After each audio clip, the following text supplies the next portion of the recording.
Dubai के तेल के बिजनेस पर काला अंधेरा मंडराने लगा था क्योंकि दुबई की ज़मीन में तेल का लेवल कम होना शुरू हो गया था, जिसकी वजह से क्राउन प्रिंस को इस बात की परेशानी होने लग गई। इसीलिए वो चाहते थे कि ऑयल के बिजनेस के साथ साथ टूरिज्म को भी प्रमोट किया जाए, ताकि अगर ऑयल का बिजनेस ना भी रहा तो टूरिज्म से अरबों खरबों रुपए कमाए जा सकें। इसलिए क्राउन प्रिंस मोहम्मद बिन राशिद अल मखतूम ने $12 मिलियन का एक प्रोजेक्ट स्टार्ट किया। रेयर फैक्ट्स टीवी की वीडियोस में एक बार फिर से खुशामदीद। हर साल दुबई में 50 लाख टूरिस्ट आते थे, जिसे वो बढ़ा के 1.5 करोड़ कर देना चाहते थे। लेकिन परेशानी की बात यह थी कि दुबई बहुत छोटा शहर था जिसमें सिर्फ 50 लाख लोग ही रह सकते थे। इसलिए क्राउन प्रिंस ने समंदर के बीच एक शहर बनाने का इरादा कर लिया। क्राउन प्रिंस चाहते थे कि ये प्रोजेक्ट 6 साल में कंप्लीट हो जाए। उन्होंने सोचा कि इस आइलैंड को पाम ट्री की शेप में बनाया जाए, लेकिन प्रॉब्लम ये थी कि इस शहर को बनाने के लिए इंजीनियर्स को कुदरत की ताकत से टक्कर लेनी पड़ती। आज की इस वीडियो में आप जानेंगे कि कैसे क्राउन प्रिंस ने सिर्फ 6 साल के कम अरसे में समंदर के बीचों बीच एक पूरा शहर खड़ा कर दिया। नंबर 1, इस शहर को खड़ा करने के लिए सीमेंट और स्टील का इस्तेमाल किया जा सकता था, लेकिन क्राउन प्रिंस शेख मोहम्मद बिन अल मखतूम ने कुछ और ही सोच रखा था।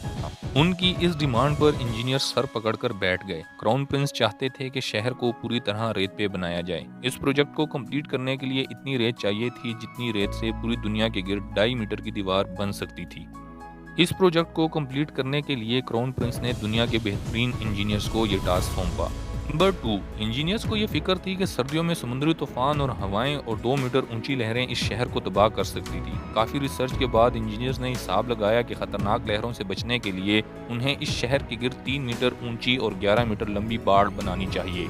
नंबर 3, समंदर में दीवार खड़ी करने के लिए अरबों रुपए की मशीनरी मंगवाई गई, जो कि समंदर में रेत लाके डालती जा रही थी। अब समंदर में रेत का जमे रहना आसान न था, इसलिए रेत को थामे रखने के लिए इसमें 6-6 टन के पत्थर डाले गए। ये वही पत्थर हैं जो समंदर की खतरनाक लहरों से इस शहर को बचा के रखेंगे, लेकिन इन पत्थरों को लाना कोई आसान काम नहीं था।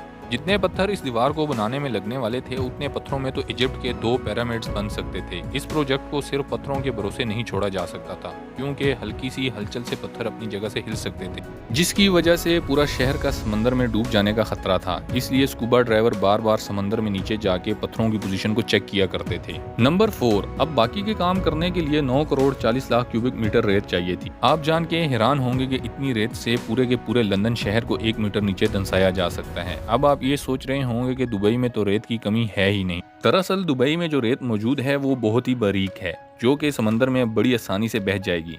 इसीलिए इंजीनियर्स मोटी रेत की तलाश में लग गए, जो उन्होंने आखिरकार 6 मील दूर समंदर के नीचे से तलाश कर ली। रेत को पाइप्स के जरिए 10 मीटर पर सेकंड की स्पीड से कंस्ट्रक्शन साइट पर फेंकने का काम शुरू कर दिया गया। आप जानकर हैरान होंगे कि इस स्पीड से सिर्फ 4 सेकंड में एक ओलंपिक स्विमिंग पूल भरा जा सकता है।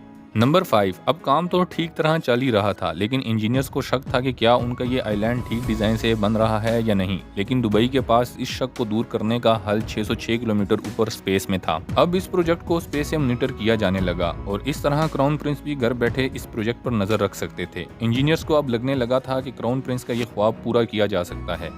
नंबर 6, अब इंजीनियर्स के सामने एक और मुश्किल आन खड़ी हुई। समुद्री रेत पर बने इस शहर को 1,20,000 लोगों का बोझ उठाना था और उनकी हिफाजत इस आइलैंड की बुनियादों पर टिकी हुई थी। इस रेत के आइलैंड को चट्टान जैसा मजबूत होना चाहिए था। इसीलिए इंजीनियर्स रेत को सख्त करने के हल ढूंढने में लग गए और काफी रिसर्च के बाद इंजीनियर्स ने इसका भी हल ढूंढ निकाला। उन्होंने डिसाइड किया कि उन्हें 12 मीटर की गहराई तक रेत को सख्त करना पड़ेगा।